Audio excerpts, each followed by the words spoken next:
Allez, bonjour à toutes et à tous. Comme on l'avait promis, on fera une vidéo sur la prise de profit du trade BTC.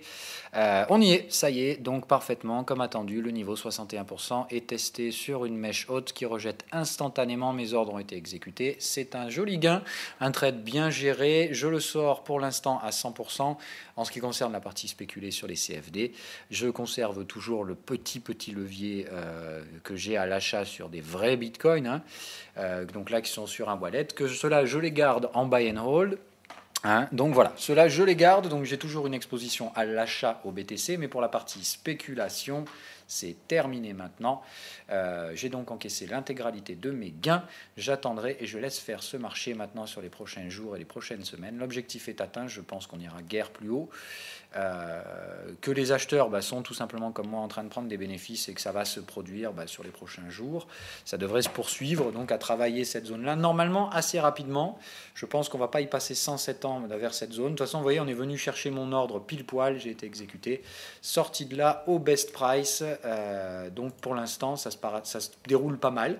Je pense qu'on peut aller très marginalement plus haut dans les prochaines heures, voire prochains jours. Mais pour moi, honnêtement, l'objectif est atteint. Je vous rappelle qu'un bon trade, c'est un trade qui va du point A au point B. On ne cherche jamais à avoir obligatoirement le bottom, ni à avoir obligatoirement le sommet. Tout ce qu'on cherche, c'est que ça se produise bien et être le plus près possible du prix d'entrée et être le plus près possible du bon prix de sortie. Donc voilà, moi je pense que ce trade a donc été bien géré. Celui-là, on l'a fait ensemble du début à la fin.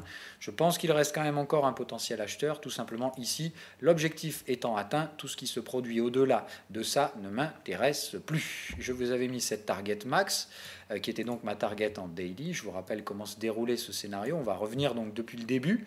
C'est un scénario donc qui avait un contexte daily et un cadre technique avec signal 2 heures pour rentrer qu'on avait donc pris. La position spéculative avait été déclenchée ici pour ma part sur un signal agressif en 15 minutes. Si j'avais réellement attendu des vrais signaux, c'est effectivement ici pile poil sur le bottom que j'aurais dû déclencher en attendant les signaux 2 heures. Voilà. À l'époque, j'avais donc tradé très agressivement ici. Le renfort de la position avait donc été pris derrière ici et le take profit s'est donc réalisé tout à l'heure sur les 8350 $. Donc pour l'instant, ça me paraît un scénario bien rondement mené. De jolis gains ont été encaissés sur ce scénario. Voilà. Bon, après, il n'y a pas eu un levier de dingo, c'est-à-dire que je n'ai pas multiplié mon compte par 3, encore une fois, pour une pure transparence.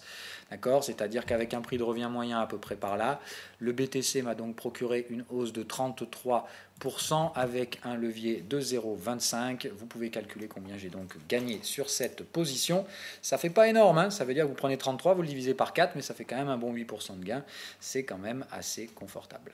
Donc, 8% de gain, c'est le gain réalisé sur cette position. Encore une fois, ça a été réalisé de A à Z en même temps. Je vous ai dit à chaque fois, on rentre là, enfin je rentre là, je gère mon risque ici, je rachète là, je renforce ici, je renforce là. Donc voilà, je vous ai tout donné. Donc ça avait été 0,10 sur la position spéculative initiale, ça avait été 0,5 ici, 0,5 là et 0,5 là. Donc ça me fait un prix de revient unitaire. Globalement, je vous dis que j'étais à peu près vers les 6004 à la fin, je vous le dis, voilà. Donc ça ne fait pas tout à fait 33%, voilà, ça fait 30%. Donc ça vous comptez à peu près ça, vous divisez ça par 4, ça vous fait effectivement allez, 7,5, un truc comme ça. C'est à peu près ça que ça fait sur le compte. Donc c'est un très bon trade, 7-8% de gain, ça fait du bien. Mais donc voilà, scénario terminé, le gain est encaissé, donc pour la raison que je viens de vous donner. Les objectifs daily sont atteints. Dans les conditions de ce trading-là, on ne cherche pas à viser plus loin. Que la bougie soit belle à la hausse ou pas, on s'en fout. Moi, c'est pas ça qui m'intéresse. La seule chose qui m'intéresse, c'est que j'avais fixé cette target max à l'initialisation du scénario. J'avais dit, si on vient chercher le 61% de retracement, j'encaisse mes gains et je ne chercherai pas à comprendre plus que ça. On atteint la target, je déclenche les gains, point barre.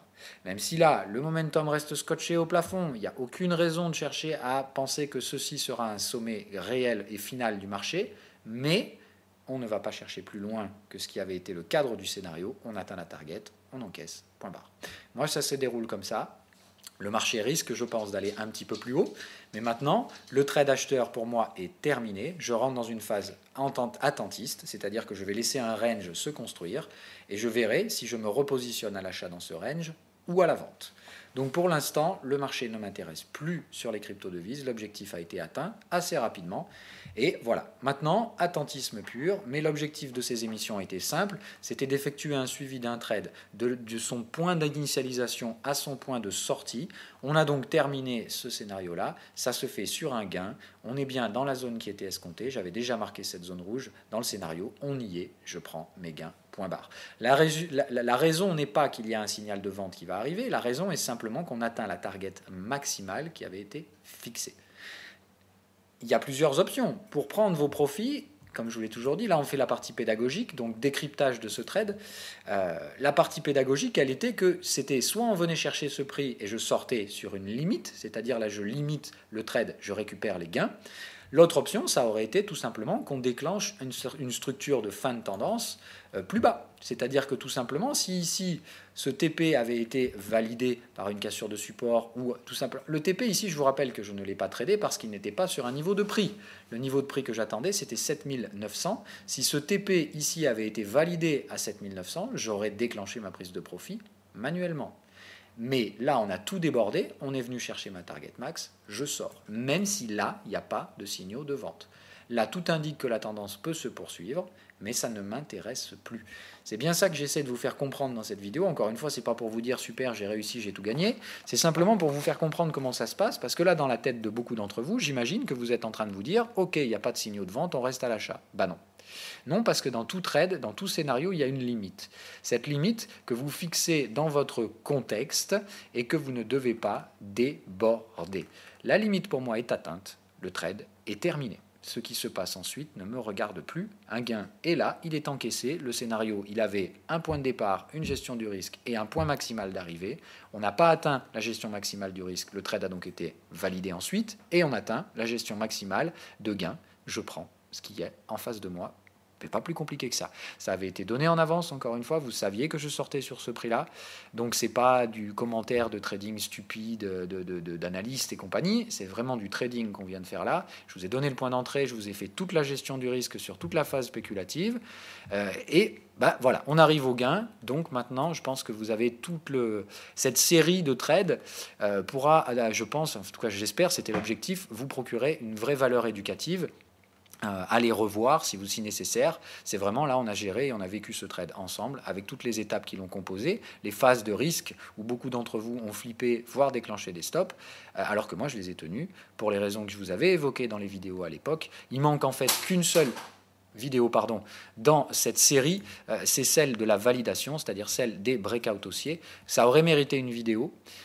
Mais comme je vous le dis, voilà, j'étais en vacances, donc j'ai quand même le droit de me reposer.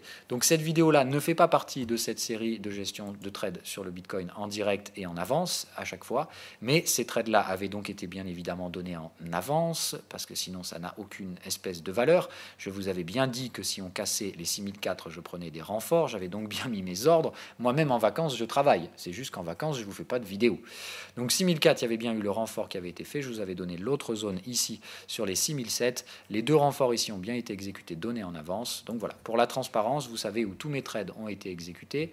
Ils ont donc été exécutés ici pour le trade d'entrée. Celui-là, vidéo à l'appui, il a été pris avec vous. Donc ici, c'était le premier signal à l'achat. Voilà. Là, il y a eu le deuxième trade à l'achat donné en direct aussi. Alors celui-là, non, il n'y a pas de vidéo celui-là, mais il a été donné dans le Discord. Tous les membres pourront attester pour ceux qui ont des doutes. Le renfort ici, le renfort là, et terminé. Voilà. Donc les trois trades, ça fait bien un prix de revient moyen ici vers les 6400. On est bien d'accord là-dessus.